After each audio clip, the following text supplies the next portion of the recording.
All right, guys, we are hanging out here backstage at the Creed concert, and a couple of them just wandered into this room here. How are you guys doing? How are you? What's going on? Doing pretty good. So, could I have you personally introduce yourself to our viewers? My name's Scott Phillips. I play the drums.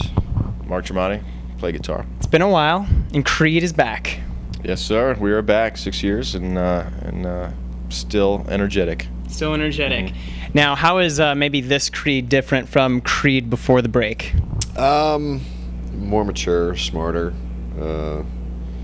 able to communicate a lot better than the first time. What's the story of why the band kind of broke up for a little while, and why did you guys decide to get back together? There's a lot of pressures there towards the end, a lot of camps, different camps starting to, manifest, and we just, the whole system, the whole band, it was paralyzed. There was no forward motion, and just a lot of, just not a lot of mutual respect going on, and we needed a break. What did you miss the most about being in Creed and being on tour and doing music for a living? Certainly the crowds, playing some of those songs that were very nostalgic to me, songs that we were on the first record or, written before that first record, and not having the opportunity to play those for a long time and play them in front of people that appreciate them. The crowd has been absolutely phenomenal. The people that have come out to watch us, and just to see that the support is still there means a lot to us. Creed went through some really difficult times. What lessons do you think you guys learned from some of the struggles you had to go through? Open lines of communication. Do it at our own pace instead of letting people keep pressuring us into hurrying up to do the next thing. And just to have respect for one another and really enjoy it. That's the most important thing, is enjoying it. And I think when we enjoy it, it shows, and our fans enjoy it that much more. Do you feel a lot of pressure to live up to your previous work and to maybe recapture the success that you used to have?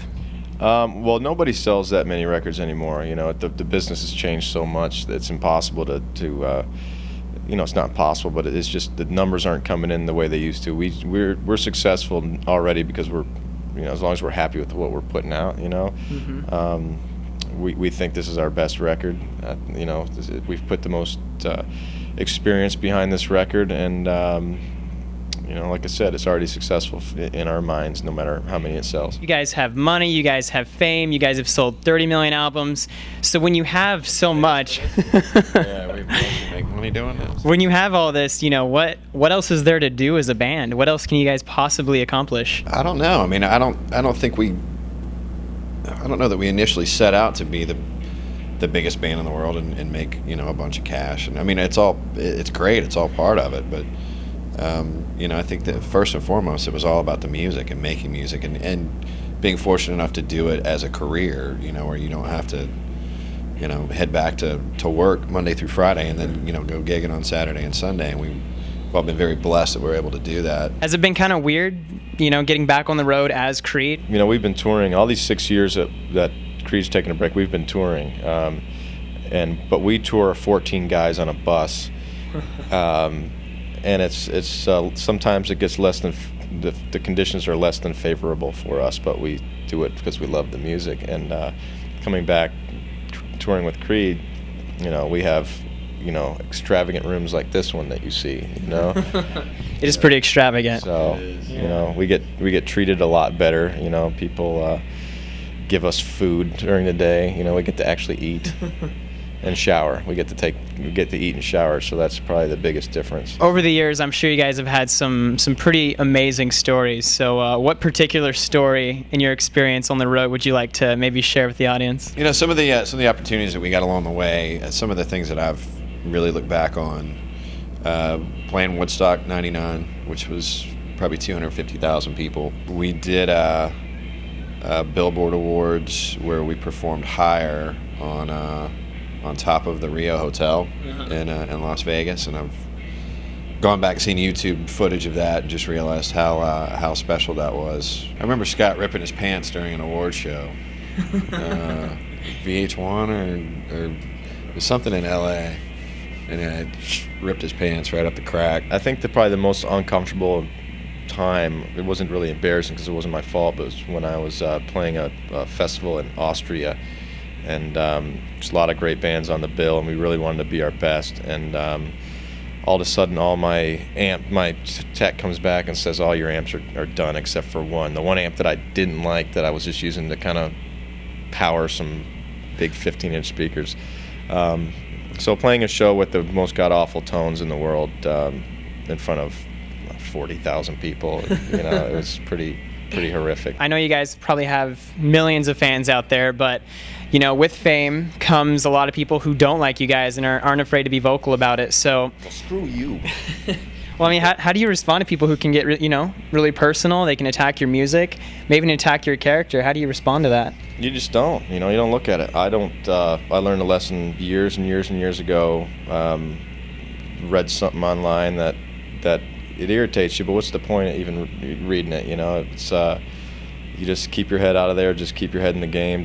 Write the best music you can, and as long as you're doing the best job you can, nobody can tell you you're not doing the best you can. So what do you think, Creed? We just signed our first contract. We don't have a record out yet. What do you think that Creed would be the most surprised to know about Creed in 2009? Probably that we did break up in 2003, and that we are back together now in 2009. I think at the time, none of us saw an end in sight. We were different people then in 1997 when we signed our deal than we were in 2002 and 2003. And I think for us to only see a career of 5 or 6 years probably would have shocked us then. But the fact that we're actually back together now and have whether we've been with Creed or anything else, that we've actually had a career in this business now for over a decade. One change, one difference that might surprise people is we have a touring guitar player that's becoming more and more a part of this band and adding a dynamic that we never had before. His name is Eric Friedman, and he's a longtime friend of mine and a friend of the band's, and just add something, to give our sound a facelift. So potentially a fifth member? Potentially, there's been little discussions here or there, but if he doesn't do our laundry in time, he's out.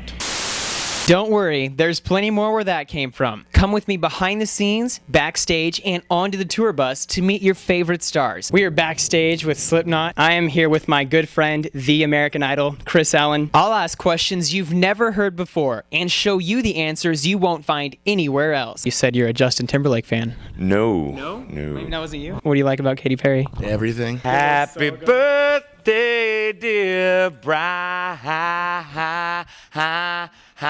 Huge meaning or self-defining sort of thing. I think we just lost one of our interviews. Rate, comment, and subscribe for new videos every week. Reporting for YouTube, I'm Brian O'Dell. I'm the reason you go on tour. You're the reason I'm here, baby.